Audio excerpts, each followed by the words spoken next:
Bismillahirrahmanirrahim. 65 tahun merdeka dirasa, kegemilangan diakui semua.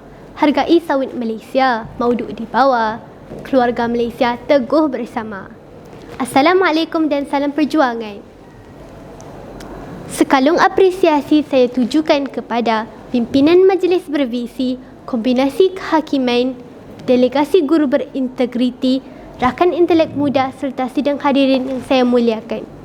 Saya, Aisyah binti Abdullah, pelajar 2 Tabari dari Sekolah Menengah Seri Al-Amin Bangi, akan membawa pidato yang bertajuk Kemapanan Masa Depan Sawit Malaysia.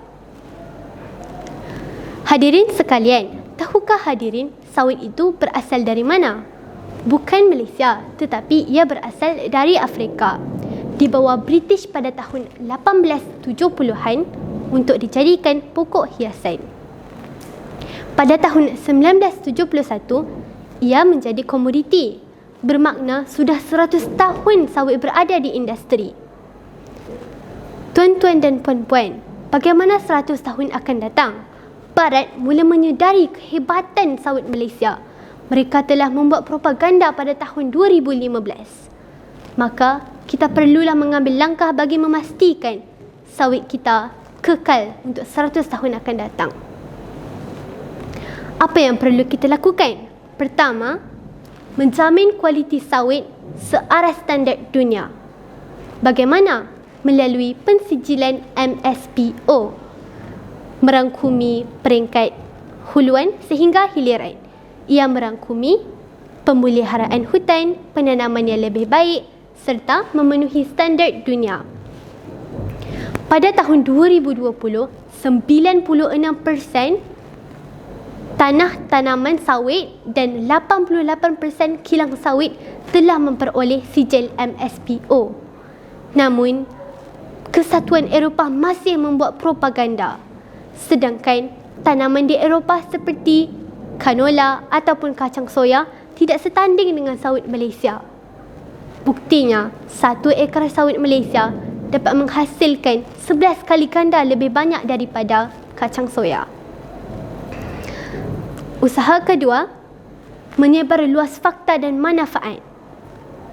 Kempen Sawit Anugerah Tuhan telah ditubuhkan pada tahun 2021. Tujuannya adalah untuk menyebarkan khasiat sawit terhadap orang awam.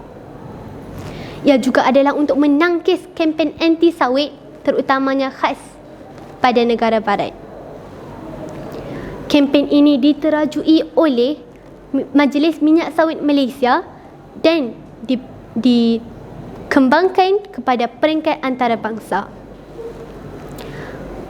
Pada pandemik tak lama dahulu, laman khas sawit Malaysia ditubuhkan untuk sebagai kempen norma baharu. Tuan-tuan dan puan-puan, sawit sudah dijamin kualiti, fakta dan manfaat sudah diberi. Adakah kemapanan sudah pasti? Belum. Perlu diikuti dengan ekonomi. Namun, siapa pula mahu beli? Maka, kita masuklah kepada isi ketiga dan terakhir, iaitu meneroka pasaran baharu sawit. Walau British dan Barat tak bersudah membuat propaganda, pasaran harus diteroka. 3 pasaran utama Malaysia ialah Afrika, Asia Barat serta China. Tidak lupa rakan serantau kita seperti Indonesia dan Filipina.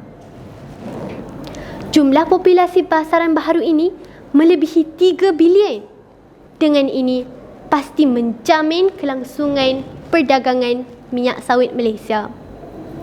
Akhir kata, wahai semua adiwangsa, berganding bahu kita di bumi tercinta, menyokong aspirasi kerajaan Malaysia, menangkis ancaman pihak luar. Hargailah sawit Malaysia demi kelangsungan tamadun kita. Sekian, wabillahi taufik wal hidayah. Wassalamualaikum warahmatullahi wabarakatuh.